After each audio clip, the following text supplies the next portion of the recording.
ರಾಜೀನಾಮೆ ನೀಡಲೇಬೇಕು. ನೀಟ್ ಪರೀಕ್ಷೆ ಅವ್ಯವಸ್ಥೆಗೆ ಕಾರಣರಾದ ಶಿಕ್ಷಣ ಸಚಿವ ರಾಜೀನಾಮೆ ನೀಡಲೇಬೇಕು. ಧರ್ಮೇಂದ್ರ ಪ್ರಧಾನ್ ರವರು ರಾಜೀನಾಮೆ ನೀಡಲೇಬೇಕು.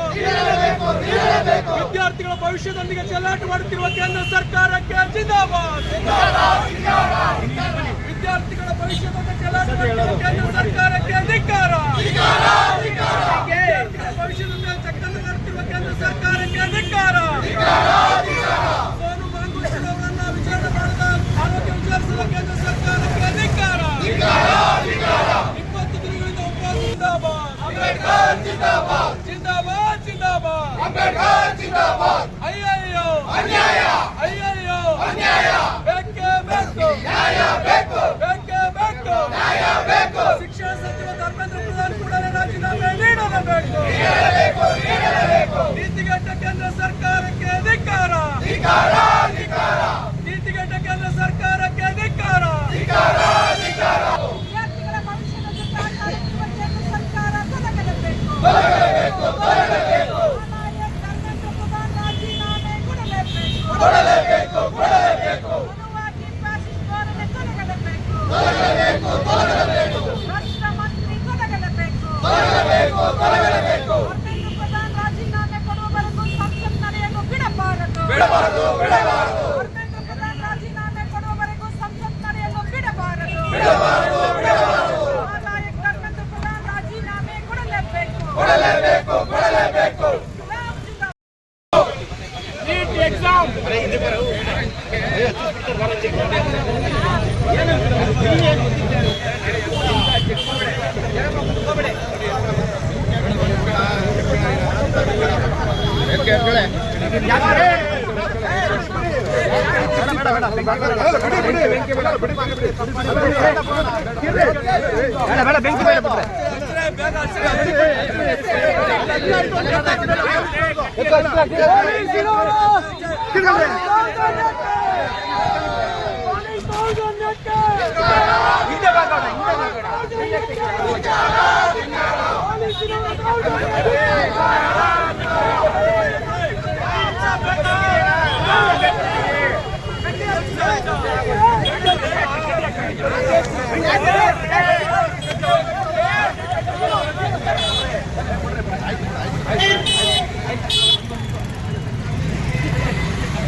ರಕ್ಷಣೆ ಮಾಡ್ತಿರೋದು ನೀವು.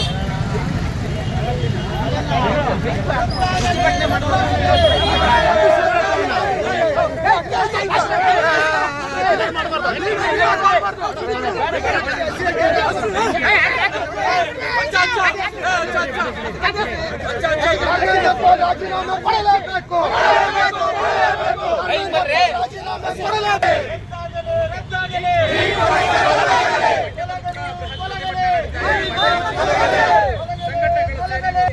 ಕೇಂದ್ರ ಸರ್ಕಾರಕ್ಕೆ ಹೇಳಿ ಧಿಕ್ಕಾರ.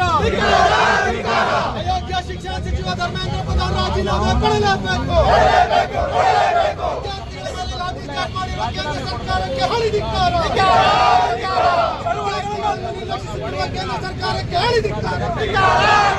ಚಳುವಳಿಯನ್ನು ಹತ್ತಿಕ್ಕುತ್ತಿರುವ ಸರ್ಕಾರಕ್ಕೆ ಧಿಕ್ಕಾರ. ಹೋರಾಟಗಾರರನ್ನು ಹತ್ತಿಕ್ಕುತ್ತಿರುವ ಸರ್ಕಾರಕ್ಕೆ ಧಿಕ್ಕಾರ. ಚಳುವಳಿಗಳನ್ನು ಹತ್ತಿಕ್ಕುತ್ತಿರುವ ಸರ್ಕಾರಗಳಿಗೆ ಧಿಕ್ಕಾರ. ಪೊಲೀಸ್ ಇಲಾಖೆಗೆ ಧಿಕ್ಕಾರ. ವಿದ್ಯಾರ್ಥಿಗಳಿಗೆ ಲಾಠಿ ಚಾರ್ಜ್ ಮಾಡಿದ ಪೊಲೀಸ್ ಇಲಾಖೆಗೆ ಧಿಕ್ಕಾರ.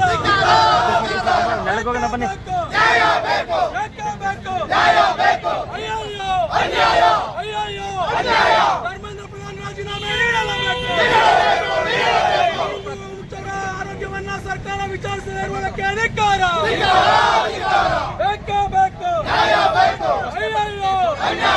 ಅಯ್ಯಯ್ಯೋ ಕೇಂದ್ರ ಸರ್ಕಾರದವರು ಅವರ ಮೇಲೆ ಲಾಠಿ ಚಾರ್ಜ್ ಮಾಡಿದಂತ ಹಿನ್ನೆಲೆಯಲ್ಲಿ ಇದಕ್ಕೆಲ್ಲ ಕಾರಣಕರ್ತರಾದಂತ ಶಿಕ್ಷಣ ಸಚಿವರಾದಂತಹ ಧರ್ಮೇಂದ್ರ ಅವರು ರಾಜೀನಾಮೆ ಕೊಡಬೇಕು ಅಂತೇಳಿ ಒತ್ತಾಯವನ್ನು ಮಾಡಲಿಕ್ಕೆ ಹೋಗಿ ಒಂದು ಚಳವಳಿಯನ್ನು ಮಾಡ್ತಾ ಇದ್ದೇವೆ.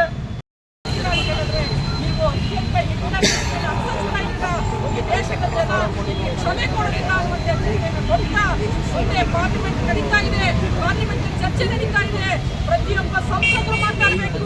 ನಮ್ಮ ಮಕ್ಕಳ ಭವಿಷ್ಯವನ್ನ ನಾಶ ಮಾಡ್ತಾ ಇರ್ತಕ್ಕಂಥ ಕೇಂದ್ರದ ನರೇಂದ್ರ ಮೋದಿ ಸರ್ಕಾರಕ್ಕೆ ಚೀಮಾರಿ ಹಾಕಿ ಧರ್ಮೇಂದ್ರ ಪ್ರಧಾನ್ ರಾಜೀನಾಮೆ ಕೊಡಬೇಕು. ಅಲ್ಲಿವರೆಗೆ ಬೇರೆ ಚರ್ಚೆ ಮಾಡೋದಿಲ್ಲ ಅಂತ ಹೇಳಿ ಮಟ್ಟಿಡಿದು ಕೂರಬೇಕು ಅಂತ ಹೇಳಿ ಈ ಒಂದು ಪ್ರಗತಿಪರ ಸಂಘಟನೆಗಳ ಮಂಡ್ಯ ಚಳುವಳಿ ಆಗ್ರಹ ಮಾಡುತ್ತೆ. ಮೈಕ್ ಇಲ್ಲ ಕಾರಣ ಅಲ್ಲಿ ಬೇಡ ಏನ್ ಮಾಡ್ಲಿ ಮನೆಗೆ ಹೋಗಿ ಹಂಗಾರೆ ಇಲ್ಲ ಅಂದ್ರೆ ಸುಮ್ಮನೆ ಬೀಗ ಅಂತ ವಿದ್ಯಾರ್ಥಿ ವಿರೋಧಿ ಕೇಂದ್ರ ಸರ್ಕಾರ ತೊಲಗಲೇಬೇಕು. ನಾಶ ಮಾಡುತ್ತಿರುವ ನರೇಂದ್ರ ಮೋದಿ ಸರ್ಕಾರ ತೊಲಗಲೇಬೇಕು. ನಾಯಕ ವಿದ್ಯಾರ್ಥಿಗಳ ಮೇಲೆ ಲಾಠಿ ಚಾರ್ಜ್ ಮಾಡಿರುವ ಕೇಂದ್ರ ಸರ್ಕಾರಕ್ಕೆ ಧಿಕ್ಕಾರ. ಮನುಷ್ಯನ ಮಾನವೀಯತೆ ಇಲ್ಲದ ನರೇಂದ್ರ ಮೋದಿ ಸರ್ಕಾರ ತೊಲಗಲೇಬೇಕು. ಫ್ಯಾಸಿಸ್ಟ್ ಧೋರಣೆ ನಡೆಯೋದಿಲ್ಲ. ಹಿಟ್ಲರ್ ಧೋರಣೆ ನಡೆಯೋದಿಲ್ಲ. ಕೃಷ್ಣ ಧರ್ಮೇಂದ್ರ ಪ್ರಧಾನ್ ರಾಜೀನಾಮೆಯಿಂದ ಈ ಸಮಸ್ಯೆ ಬಗೆಹರಿಯಲ್ಲ. ಯಾಕಂದ್ರೆ ಆ ಜಾಕ್ ಇನ್ನೊಬ್ಬ ಬರ್ತಾನೆ. ಈ ದೇಶದಲ್ಲಿ ನೀಟ್ ಪರೀಕ್ಷೆಯನ್ನ ಮೊದಲು ಜಾರಿಗೆ ತಂದಿದ್ದು ಕಾಂಗ್ರೆಸ್ ಸರ್ಕಾರ. ಯುಪಿ ಅವಧಿಯಲ್ಲಿ ಜಾರಿ ಬಂತು. ಇದುವರೆಗೆ ನಮ್ಮ ರಾಜ್ಯದಲ್ಲಿ ನಮ್ಮ ತೆರಿಗೆ ದುಡ್ಡಿನಲ್ಲಿ ನಮ್ಮ ನೆಲದಲ್ಲಿ ಕಟ್ಟಂತ ಮೆಡಿಕಲ್ ಕಾಲೇಜ್ಗಳಿಗೆ ಸೀಟನ್ನು ಹಂಚಿಕೆ ಮಾಡ್ತಕ್ಕಂಥದ್ದು ಸಿಇಟಿ ಮೂಲಕ ನಮ್ಮ ರಾಜ್ಯ ಸರ್ಕಾರಗಳೇ ಮಾಡ್ತಾ ಇತ್ತು. ಅದನ್ನ ನೀಟ್ ಅಂತಕ್ಕಂಥ ಒಂದು ಅಖಿಲ ಭಾರತ ಮಟ್ಟದ ಒಂದು ಪರೀಕ್ಷಾ ವ್ಯವಸ್ಥೆನ ತಂದದ್ದು ಕಾಂಗ್ರೆಸ್. ಇವತ್ತು ನಾವು ಇಲ್ಲಿ ಗಮನಿಸಬೇಕು, ಏನಿವತ್ತು ಸರ್ಕಾರಿ ಮೆಡಿಕಲ್ ಕಾಲೇಜುಗಳು ಸೇರಿ ಈ ದೇಶದ ಎಲ್ಲ ಮೆಡಿಕಲ್ ಕಾಲೇಜುಗಳ ಸೀಟುಗಳನ್ನು ಹಂಚಿಕೆ ಮಾಡ್ತಕ್ಕಂಥದ್ದು ನೀಟು. ನಾವು ಹೇಳ್ತೀವಿ ಶಿಕ್ಷಣ ಇವತ್ತು ಸಮವರ್ತಿ ಪಟ್ಟಿಯಲ್ಲಿದೆ. ರಾಜ್ಯ ಪಟ್ಟಿ, ಕೇಂದ್ರ ಪಟ್ಟಿ, ಸಮವರ್ತಿ ಪಟ್ಟಿ. ಇವತ್ತು ಶಿಕ್ಷಣ ಸಮವರ್ತಿ ಪಟ್ಟಿಯಲ್ಲಿದೆ ಅಂದ್ರೆ ಎರಡರ ಮೇಲೆ ಇರತಕ್ಕಂಥ ಹಕ್ಕು ರಾಜ್ಯ ಮತ್ತು ಕೇಂದ್ರ ಸರ್ಕಾರ ಎರಡಕ್ಕೂ ಇರಬೇಕಾಗಿತ್ತು. ಆದರೆ ಕೇಂದ್ರ ಸರ್ಕಾರ ಇವತ್ತು ಒಕ್ಕೂಟ ವ್ಯವಸ್ಥೆಗೆ ವಿರುದ್ಧವಾಗಿ ನೀಟ್ ಅನ್ನತಕ್ಕಂಥ ಹೆಸರಿನಲ್ಲಿ ಇವತ್ತು ಇಡೀ ಮೆಡಿಕಲ್ ಸೀಟ್ಗಳನ್ನ ಹಂಚಿಕೆ ಮಾಡ್ತಕ್ಕಂಥದ್ದನ್ನ ತನ್ನ ತೆಕ್ಕೆಗೆ ತಗೊಂಡಿದೆ. ಇವತ್ತು ಏನು ಅಲ್ಲಿ ಡೆಲ್ಲಿನಲ್ಲಿ ವಿದ್ಯಾರ್ಥಿಗಳು ಶಾಂತಿಯುತವಾಗಿ ಧರಣಿಯನ್ನ ಮಾಡಿ ನೀಟ್ ಅಕ್ರಮದ ವಿರುದ್ಧ ಪ್ರತಿಭಟನೆಯನ್ನ ಮಾಡಿದ್ರೆ ಗೋಲ್ಗಳಿಗೆ ಮೊಳೆಗಳನ್ನ ಸಿಗಿಸ್ಕೊಂಡು ಬಂದು ಹೀನಾಯವಾಗಿ ಅಡ್ಡಾಡಿಸಿ RSSನವರು, ಬಿಜೆಪಿಯವರು, ಖಾಸಗಿ ಗೌಂಡಗಳು ಪೊಲೀಸರ ಜೊತೆ ಸೇರಿ ಹಲ್ಲೆ ಮಾಡ್ತಿರ್ತಕ್ಕಂಥದ್ದನ್ನ ನಾವಿವತ್ತು ಎಲ್ಲ ವಿಡಿಯೋಗಳಲ್ಲಿ ನೋಡಿದ್ದೀವಿ. ಸನ್ಮಾನ್ಯ ಮೋದಿ ಅವರೇ, ಇದು ವಿದ್ಯಾರ್ಥಿಗಳ ಅಲೆ, ಯುವ ಜನರ ಅಲೆ. ಬಾಂಗ್ಲಾದೇಶದಲ್ಲಿ ಏನಾಗಿದೆ, ಶ್ರೀಲಂಕಾದಲ್ಲಿ ಏನಾಗಿದೆ, ಈ ಜನ್ಸಿ ಪಡೆಯನ್ನ ನೀವು ಎದುರಾಕೊಂಡ್ರೆ ಪಾರ್ಲಿಮೆಂಟ್ ಅಲ್ಲೇ ನುಗ್ಗಿ ಅಲ್ಲಿರ್ತಕ್ಕಂಥ ಅಧ್ಯಕ್ಷಗಳನ್ನ MLAಗಳನ್ನ ಬಡಿದು ಆಚೆ ಕಳಿಸಿರ್ತಕ್ಕಂಥದ್ದು ಈ ಜಗತ್ತಲ್ಲಿ ನಡೆದಿದೆ. ಅದು ಭಾರತದಲ್ಲಿ ಆಗಬಾರ್ದು ಅಂತ ಹೇಳಿದ್ರೆ ಧರ್ಮೇಂದ್ರ ಪ್ರಧಾನ್ ರಾಜೀನಾಮೆ ಕೂಡ ತಗೊಳ್ಬೇಕು. ಅದಕ್ಕಿಂತ ಹೆಚ್ಚಾಗಿ ಈ ನೀಟ್ ವ್ಯವಸ್ಥೆಯನ್ನು ರದ್ದುಗೊಳಿಸಿ ಕೂಡಲೇ ಆಯಾ ರಾಜ್ಯಗಳ ಮೆಡಿಕಲ್ ಸೀಟ್ಗಳನ್ನ ಆಯಾ ರಾಜ್ಯಗಳೇ ಹಂಚಿಕೆ ಮಾಡತಕ್ಕಂಥ ಹಳೆಯ ವ್ಯವಸ್ಥೆಗೆ ಮರಳಬೇಕು. ನೀಟ್ ಅಂತಕ್ಕಂಥದ್ದು ಒಂದು ಅಖಿಲ ಭಾರತ ಮಟ್ಟದ ಸ್ಕ್ಯಾಮ್ ಅಲ್ಲದೆ ಮತ್ತೇನೂ ಅಲ್ಲ ಇದು. ಹಾಗಾಗಿ ಕೇವಲ ಇದು ಧರ್ಮೇಂದ್ರ ಪ್ರಧಾನ್ ರಾಜೀನಾಮೆಯಿಂದ ಬಗೆಹರಿತಕ್ಕಂಥ ವಿಚಾರ ಅಲ್ಲ. ಧರ್ಮೇಂದ್ರ ಪ್ರಧಾನ್ ಹೊಣೆ ಹೊರಬೇಕು. ಈ ನೀಟ್ ವ್ಯವಸ್ಥೆಯನ್ನು ರದ್ದುಪಡಿಸಬೇಕು, ಮತ್ತೆ ಹಳೆ ವ್ಯವಸ್ಥೆಯನ್ನು ತರಬೇಕು. ಏನು CET ವ್ಯವಸ್ಥೆ ಇದ್ದು ನಮ್ಮ ರಾಜ್ಯದಲ್ಲಿ ಅದು ಜಾರಿಗೆ ತರಬೇಕು ಅಂತ ಹೇಳ್ತಾ ನನ್ನ ಮಾತನ್ನು ಮುಗಿಸ್ತೀನಿ. ಧನ್ಯವಾದಗಳು. ರಾಜ್ಯದ CET